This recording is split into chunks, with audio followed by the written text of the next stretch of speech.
Just 63 days from today, the Tampa Bay Buccaneers will receive their Super Bowl rings on NFL opening night as they take on the Dallas Cowboys to kick off the 2021 campaign. Tyler Jones, Ryan Pierce, back here with you now here on Local News Live. Thanks for spending part of your Thursday evening with us. These guys are not going anywhere. These two franchises, two small market franchises, have established themselves among the elites of the National Football League. This is one that you'll want to pull those belts tight, buckle in, folks, because we're going to see some great matchups between these two for a long time. He has all the talent, all the intangibles, but he struggled in SEC play against big-time opponents. And newsflash, Alabama is good, but teams in the NFL are quite tougher. That Rams team is ready to go. Sean McVay is one of the better coaches in football. And the Tampa Bay Buccaneers haven't gone away.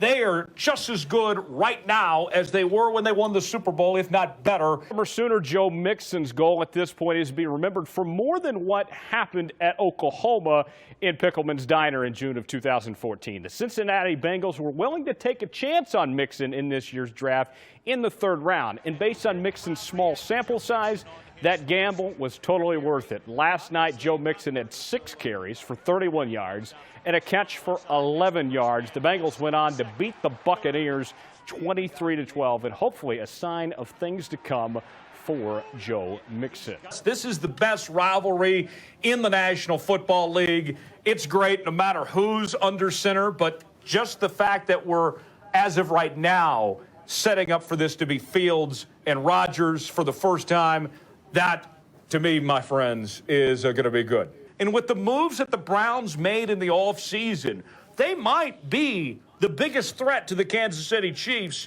in the AFC this year. They've gotten a whole lot better. They continue to build around Baker Mayfield. Kansas City, they got better too. They responded after that lousy Super Bowl performance where the offensive line didn't show up, and now they might have the best offensive line in football. Now, this is the first test to see, okay, how healthy is Dak? How much better does Dak make this Dallas Cowboys team? We're going to find out right away with this test against Tampa Bay. Exciting night for Tampa. Big deal for Tom Brady to get that 7th ring and for Tampa to have their celebration. But to me, I am just as intrigued with Dallas and their situation here. They felt in the case of Marcus Peters that he was bringing more problems getting in their way instead of them bringing wins. People are sleeping on this Seattle Seahawks team, but they have been one of the most consistent teams in the NFC for the last decade. They are not going away. Tyreek Hill had a college background of domestic violence. His all-pro rookie season for the Chiefs is partially why teams are more willing to take a chance on some like Joe Mixon. Hill last night caught the first pass of the game for 32 yards from Alex Smith. It was Hill's only reception. The Niners went on to beat the Chiefs by a final score of 27-17. Arguably the two most flashy quarterbacks in the NFL, in Mahomes and Lamar here. And you can just guarantee they're going to put on a show. Mahomes and Rodgers, this is what the people want. These are 2 of the last 3 NFL MVPs. I think you're talking about the 2 best quarterbacks in football here. You better believe there's going to be some people in that building cheering for Tom Brady and the Buccaneers. And it's going to be emotional. We have talked for months, Ryan, about the divorce between Bill Belichick and Tom Brady and who won the divorce. It's very clear who won the divorce with Tom Brady getting that Super Bowl ring.